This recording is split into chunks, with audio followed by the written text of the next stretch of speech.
Hi everyone, this is Dr. Moran. I thought we would try a flipped classroom video. I thought this might be an interesting way for you to learn about something that's sometimes difficult to learn about. It is very much a lecture-y kind of topic, and lectures are perfect for flipped videos. If you want to pause and rewind, you can.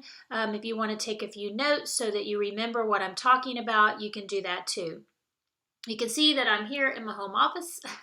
I can't promise that my dog won't bark while we are filming, but hopefully he will be good. At any rate, transactional theory is the name of the game today, and transactional theory was developed by a woman named Louise Rosenblatt. Sometimes you hear this called reader response theory. It's the same thing. Reader response theory, transactional theory, both are the same thing, both developed by Louise Rosenblatt. And this idea is very important in our field. It's something that a lot of language arts teachers and educators really embrace. They still talk about Louise Rosenblatt. Her name shows up in all kinds of texts. So I think it's really important that you know who she is and what she stood for. So the book that she wrote was called The Reader, the Text, the Poem. And in this book, she describes this transactional theory in enormous detail. It's a very simple concept initially, but she really fleshed it out and made it something that people in many fields, actually, not just language arts, can connect to. So in a nutshell, transactional theory has two components. There is the aesthetic and the efferent.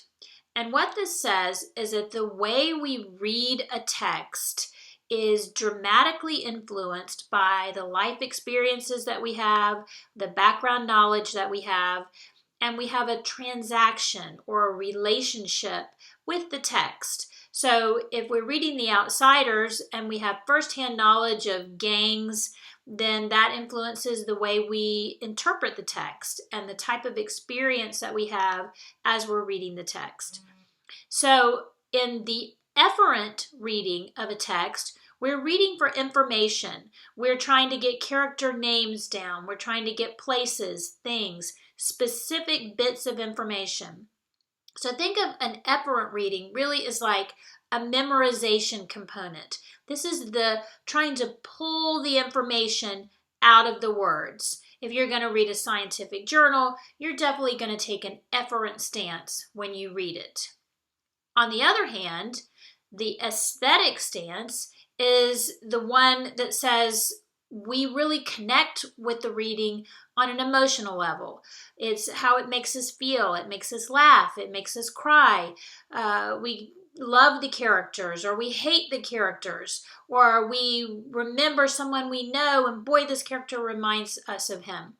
So this aesthetic reading is a reading from the heart. And Rosenblatt said to have a successful reading, teachers really need to encourage students to do both things, to read for information in this efferent type of reading, and then to also connect from the heart with the reading in the aesthetic.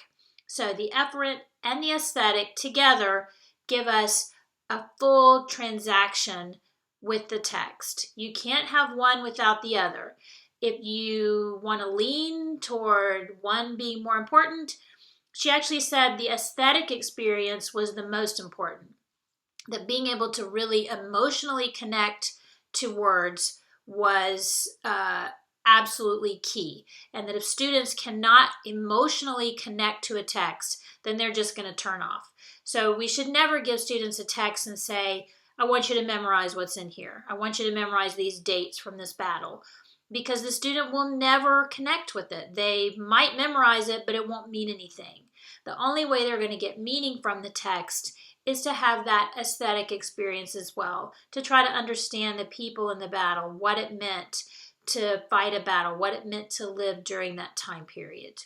So remember, aesthetic, efferent. They all combine in this big concept, transactional theory.